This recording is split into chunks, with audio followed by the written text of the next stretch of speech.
Hi! In front of me is OPPO Reno 10x Zoom, and today I would like to show you how you can connect it through Bluetooth. First of all, go into settings. Now you need to select Bluetooth over here and tap on the switcher if it's not already on to activate it. After that, wait for available devices to show up, and when they do, tap on the one that you wish to connect to. Like that one.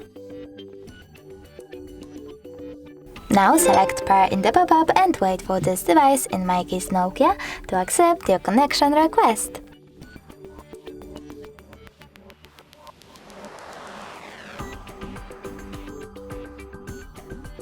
As you can see, my devices were successfully connected. If you wish to disconnect them, you can do that by tapping on this little icon next to the device and choosing Unpair. Thanks so much for watching. If you enjoyed this video, smash that like button, comment and definitely subscribe. Bye!